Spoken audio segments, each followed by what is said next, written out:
Assalamualaikum warahmatullahi wabarakatuh. Perkenalkan, saya Dr. Syifa, dokter CPNS yang berdinas di UPTD Puskesmas Pasawahan. Pada kesempatan kali ini, saya akan menjelaskan mengenai rangkuman materi nilai bela negara atau kesiapsiagaan bela negara. Di abdi negara tidak hanya soal melayani, ini juga soal bela negara. Bukan hanya angkat senjata, tapi juga kesadaran dan kesiapan kita untuk berkorban demi negara. Ada 5 nilai dasar bela negara yang wajib kita pahami. Yang pertama, cinta tanah air. Yang kedua, yaitu kesadaran berbangsa dan bernegara. Yang ketiga, yakin dan setia pada Pancasila. Yang keempat, yaitu rela berkorban. Dan yang terakhir, kemampuan awal bela negara. Rencana aksi bela negara dapat dilaksanakan pada poin-poin berikut.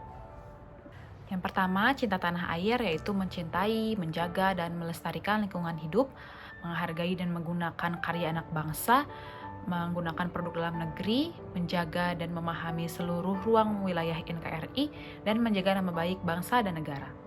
Yang kedua yaitu sadar berbangsa dan bernegara.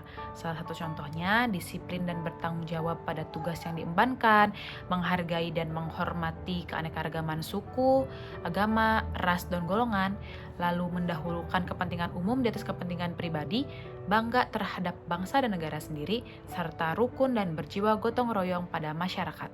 Yang ketiga yaitu setia kepada Pancasila sebagai ideologi negara. Salah satu contoh implementasinya yaitu menjalankan kewajiban agama dan kepercayaan secara baik dan benar, memahami dan mengamalkan nilai-nilai Pancasila dalam kehidupan sehari-hari, meyakini Pancasila sebagai dasar negara dan menjadikan Pancasila sebagai pemersatu bangsa dan negara, serta menetapkan prinsip-prinsip dan nilai-nilai musyawarah dan mufakat.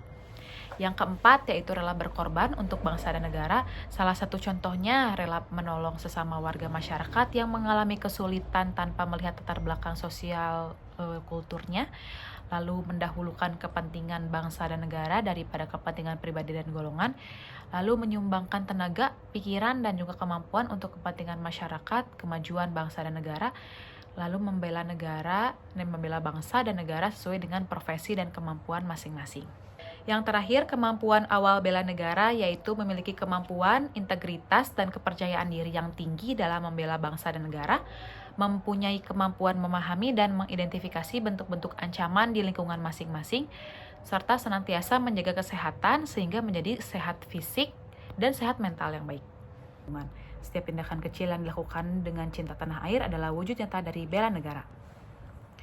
Tujuan dari kesiapsiagaan bela negara adalah membentuk warga negara yang tangguh, berkarakter, dan memiliki integritas yang tinggi. Kesiapsiagaan ini juga memastikan bahwa ketika bangsa menjadi ancaman, setiap warga telah siap bertindak dengan kesadaran, bukan paksaan. Melalui pendidikan, latihan, dan pembinaan karakter, bela negara menjadi pondasi ketahanan nasional, menjaga Indonesia tetap kuat di tengah arus globalisasi dan disrupsi teknologi. Indonesia yang kita cintai membutuhkan generasi yang siap, tangguh, dan berjiwa patriot. Mari kita jadikan semangat bela negara sebagai bagian dari kehidupan, di sekolah, di tempat kerja, di masyarakat, dan di dunia digital. Dengan semangat cinta tanah air, kita wujudkan Indonesia yang berdaulat, maju, dan berkepribadian dalam berkebudayaan. Sekian materi bela negara yang saya dapat. Terima kasih sudah menyimak. Wassalamualaikum warahmatullahi wabarakatuh.